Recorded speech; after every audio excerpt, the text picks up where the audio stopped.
Welcome to Corinne's Picks. I'm Daniel Lanzilotta, your host. And today's show, I have one remarkable artist. I mean, there are no words to explain the intensity of what Carlos Biernnay does. It's just remarkable work. The detail, the concepts, the far wide spectrum of subject matter, the materials. He works with porcelain, he works with fabrics, he works with, what else, Carlos? Welcome to the Bronx. Metals. Thank you, Daniel, for your invitation. You're welcome. Yeah. Tell me, first of all, what inspires you? Your work is just off the charts. What inspired me is I try to connect my roots with my work. Yes, because, let's speak to that. Yeah, because my encounter with art was casual. I grew up in Chile. I was born in Chile. Yes, from Chile, yes. And then when I was 4 years old, there was this coup when Augusto Pinochet take the power. So the country entered in a very dark place for 20 years. Right. So I was a kid, I was 4 years old, and my mother, they had to keep us inside the house because we cannot go to the street. So my mother, she started to give me materials to work. So I started to do some work. I spent hours in my room working and doing art. That hasn't changed, Carlos. That doesn't change at all. But I think that is the moment when it started. The process where you come from Chile, you grew up under a dictatorship under Augusto Pinochet. Yeah. And I had a pre-interview with you a week ago to talk about things, and I was completely mesmerized by this idea that you grew up under this dictatorship, and here we are. And I asked you, what are the similarities? And you was like, it's pretty heavy. Well, it's pretty heavy. I grew up, I was with Pinochet for 20 years, and I can recognize a lot of things. That you see it. Still, yeah. And so when you were 4 years old, you grew up in a household of women. Yeah. And they shared their technology of sewing with you, evidently. I used to watch them because nothing else to do. There was no TV. We had TV 3 hours a day, and we had to watch whatever the dictator wants to watch. So for me, my entertainment was sitting next to my mother and look at her working, and then I never realized I memorized all the things because after when I went to art school, I want to be a painter, and then, like I said before, when I finish, I don't have any connection with art at all. I just don't care about painting or whatever. So I decided to come back to my country, to Chile, and then I went to visit the house where we used to live when we was a kid. So and then the connection started immediately. Like I came from here, and I know all the things. I come back to the United States after a while. And then the first thing I did, I remember I went to Target and I got a sewing machine. Wow. Yeah, my first pieces, it was horrible. But I do it again and again and again and again, and There's no explaining to anyone. They have to see the work. You brought a couple of pieces here, and we were just looking at these pieces earlier. If we could hold this up to the camera. Just as it is, it's a quilt.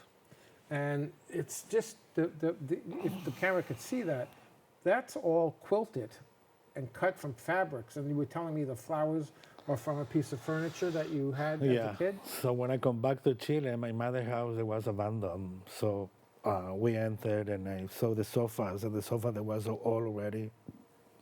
And then I decided to cut the tapestries. So you cut these fabrics? I take all the flowers. Wow, that's crazy. All the flowers and stuff like that. That's true recycling. Yeah. That's true upcycling. Actually, in my work, I try to do that a lot. Right. I use a lot of, like now I'm working with jeans, for a project. Right. I don't know, I'm looking for different textures. I go to Goodwills, I go to flea market to looking for textiles so I can use them. And how did you cross over from fabrics to porcelains and making sculptures? That's quite fascinating what you do there. Oh, because the details are the same. The way you use your hands, the way you use your brain, how you see the world is incredibly fascinating to me. I have this ability to work with materials. I don't have any problem. I never feel scared about it. You give me whatever, I can do Oh, and the something with. crocheting. I crochet. You I work never with. crocheted before, right? And then you No. just started. I just look at people doing, and I can do it. I remember, because Yeah. I was like, wow, it's crazy. I working with metals. I working with glass. I working with ceramics, textiles, Right, right. painting. And Yeah. all of this is stored in your memory, sense memory, essentially, from your childhood, from 4 years old Yeah. on. And then when you got to the United States, you said you went to FIT? When I went to FIT, I went to the Portland Fine Art School. I take classes in Brooklyn. I just looking for myself, and I just want to make myself an artist. I don't want to go to one college and spend the day 5 years. Right, right. I just want to put me together, and I want to learn. I learn what I want to learn, and then I went to another school, and I got this knowledge. So that is the way I put myself together. And then during this time period he was in power for 20 years, Pinochet? 20 years, yeah. So 4 years old to 24 years old? Yeah. And were you still in Chile during this entire time? When he lost the power in 1987, I believe, but he fixed the law, so he became a senator. So he worked for 4 more years, and that way he cannot be judged or arrested or nothing. Sounds familiar. Yeah. So when I was 20-something years old, I finished college, and then I decided to move out. Yeah. And all of that goings on at that time, how does that show up in the work? Every day. Is it when I see your pieces, and I saw the 2 pieces at the Norwalk Art Center, they're fairly large.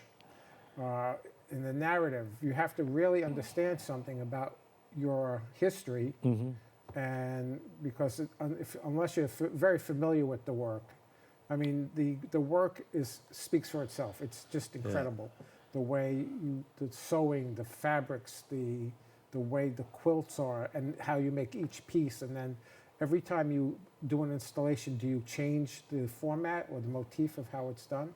Depending on the thing they ask me to do it, I can, because my pieces they're separate, so I can make like a puzzle. Okay, let's see if we could see a couple of pieces of Carlos's. What do we have here?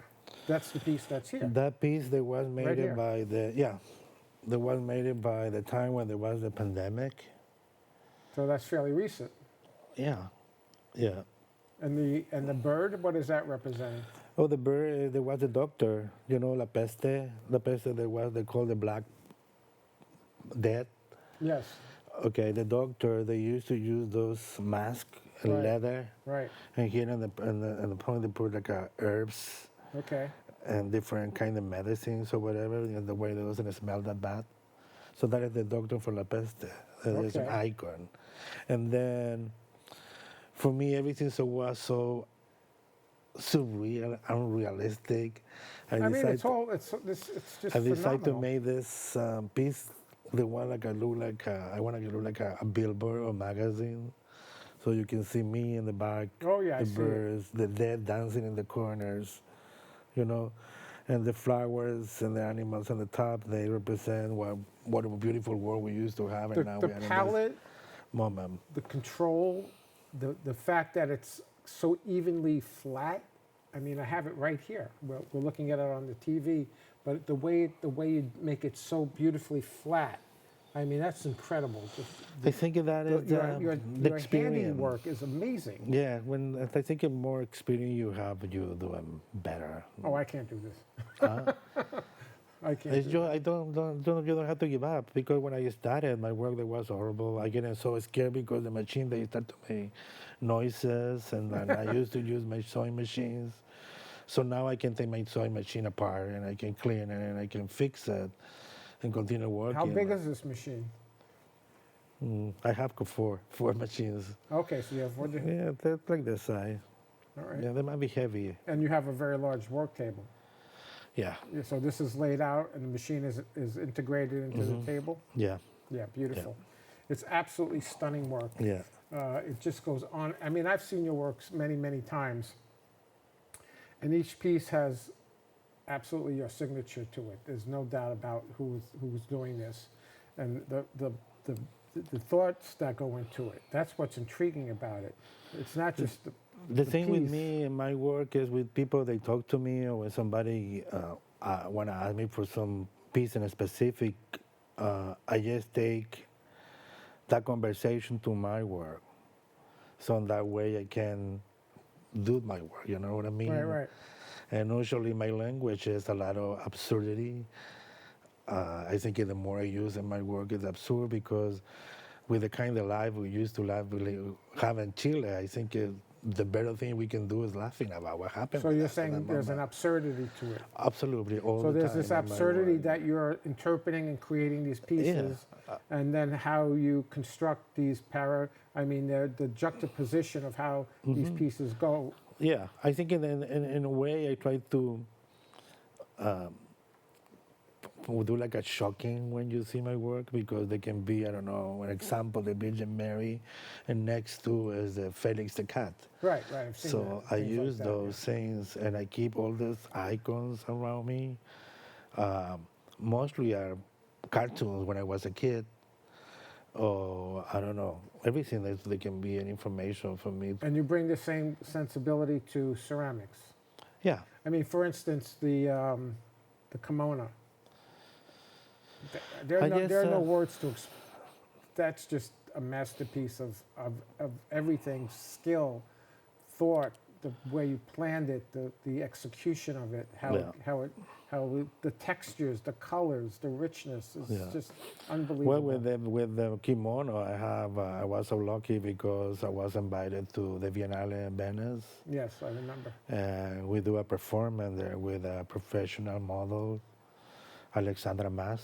Okay. She's from French-Romanian model.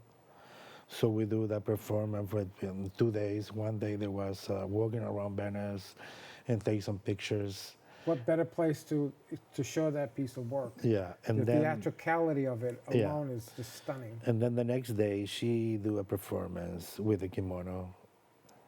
Yeah. I look at that piece and I think to myself, this belongs in the Metropolitan Opera.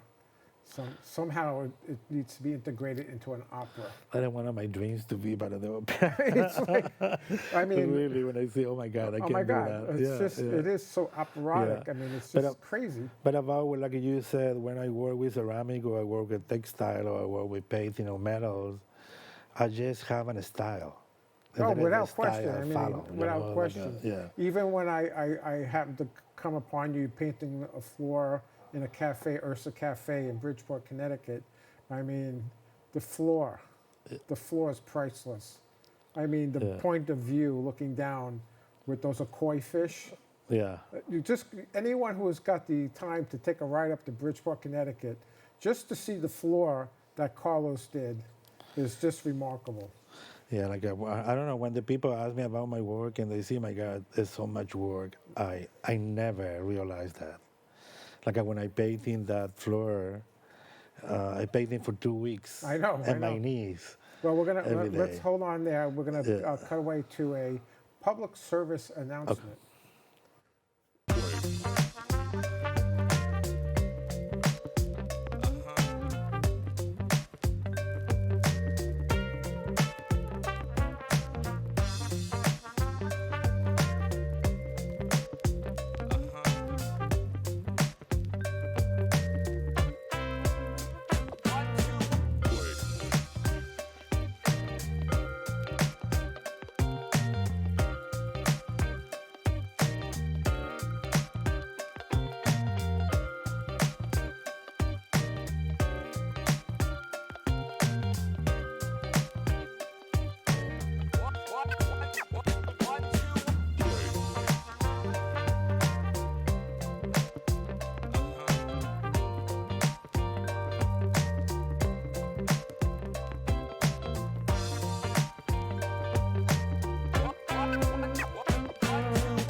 Welcome back to Corinne's Picks. I'm Daniel Lanzilotta, your host, and I'm sitting here just overwhelmed by the beauty, the skill, the implementation of the work of Carlos Biernnay. It is just remarkable to look at his work. So what were we saying prior to the public service announcement? What were you? All the time when I show my work in some places, people they ask me how much work I put it on it. I never realized that because when I stay a piece, I never stop. You know what I mean? I'm Right. working for hours. Oh, let's go to another piece. What is this piece here? That called the Queen of the Night. That's in the art space in Norwalk, right? Yeah, but that piece that was made by the Biennale in Portugal Okay. and Guimarães. That was 2 years ago? Yeah, 2 years ago there was an exhibit there in Portugal. And it's about the opera. I love opera, and then one of my inspiration is the Queen of the Night, who is a part of the Magic Flu. Mm-hmm. So opera is a huge inspiration for me. You know, like I was I mean, talking before. of course, it's so evident the that you have costume, that the theatrical music. sensibility to Yeah. really bring some crazy drama to your pieces. And opera is drama, you know what It's I all mean? totally drama. Yeah, so all these textures and all this character they're there. They give you the sensation you are the opera. Right, Yeah. without question. I Yeah. mean, what really excites me is when you get close up to the work, right here even, the amount of skill and detail and care that you put into the work. And do you go into some kind of trance when you're doing this? Because it just comes out across the work. For me, every single piece is very important. I don't have a pieces like they can be more important than the other one. Maybe Right. after I finish, but at the moment, the more important piece for me, that one. And you're working all by yourself, isolated. Yeah, Is that an important aspect of your practice? yeah. I had to be alone all the time. Yeah. Turn off the phone, nobody bothers you. Yeah, I play some music, and then I listen some news or something, and with my cat. What's that? With my cat. The cat. We're working The together. cat's, you're good with the cat. Yeah, Yeah, it's a nice energy to have. yeah. Let's continue on. Let's see another piece. That's a self-portrait, I take it? Yeah, that one there was in New London. I had to do this residency there in New London, and it Right. was for the time by the pandemic too. So I was completely alone in that town. There was nobody around. Okay, right, got it. So what I used to do is walk along, and then across the street is the ocean there, and Right.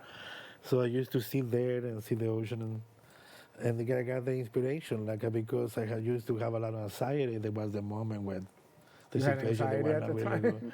Yeah. So I made that piece, like I had to go out of this situation, and I had to just leave my anxieties in the bottom of the ocean, because if you see that piece in the bottom, it's me with my anxieties and TVs and stuff like that. So And when you're making a piece, any piece actually, how are you gathering up your materials? You're going out, you're buying things that you might use, or are you going out and you're specifically looking for something that will work for you? No, I have a lot of materials. So when I start with the process, I start to look at my materials and see what I can use or not.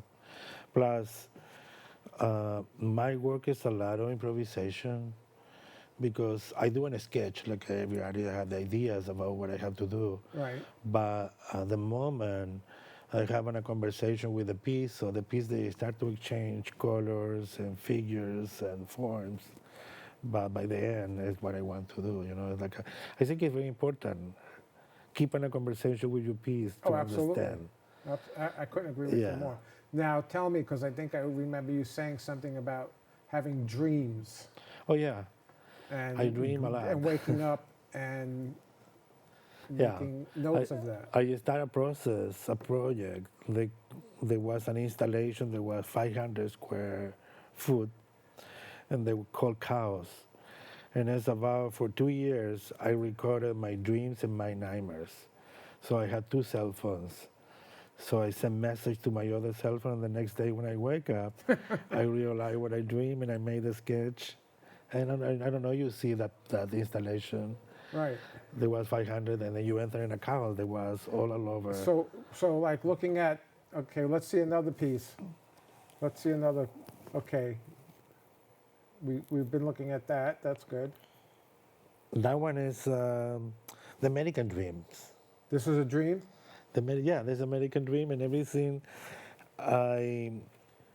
One day I went to I don't know where, to some place, and there was this like a maybe 10 yard of fabric, and there was printed with money. So I bought it. Okay. So I had a dream, and I see that people there with a plane and whatever, and I had the fabric. So all they connect together. Like, I had the fabric, I had the dream. Right. It's about American dream. It's about money. It's about, I don't know. So they became together. Right. Yeah. Now, can we see another piece? Oh, I think I've seen this piece. Yeah, that one called La Fiesta de la Lola. La Lola, that was my dog. It's, the little one is there in the corner. And it's like it's a representation to a wedding, but by my point of view, I'm a Latin, and I have all these colors, and we have this connection with the dead, all this Oh yeah, I know.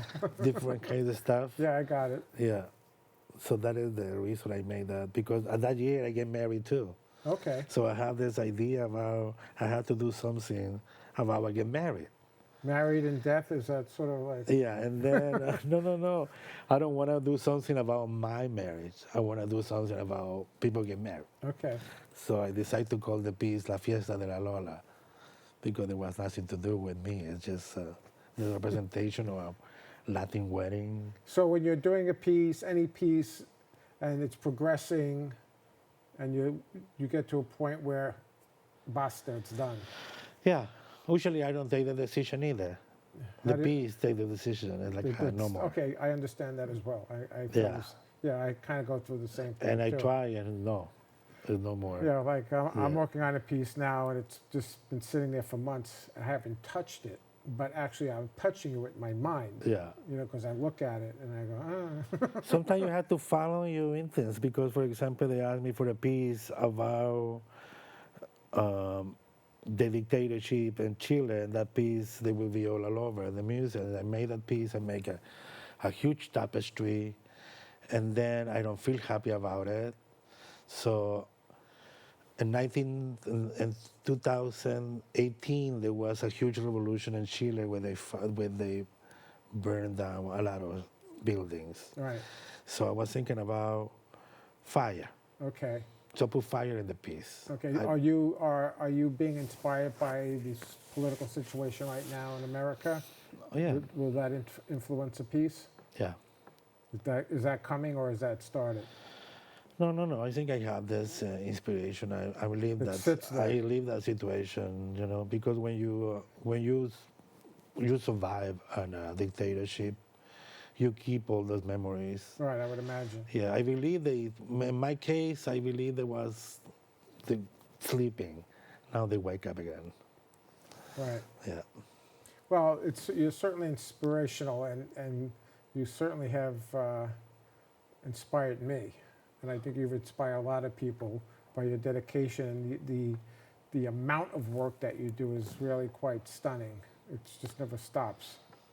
Yeah, but I feel so happy about it, and I think it's a privilege to do what I like to do. Oh, it's certainly a privilege to be an artist.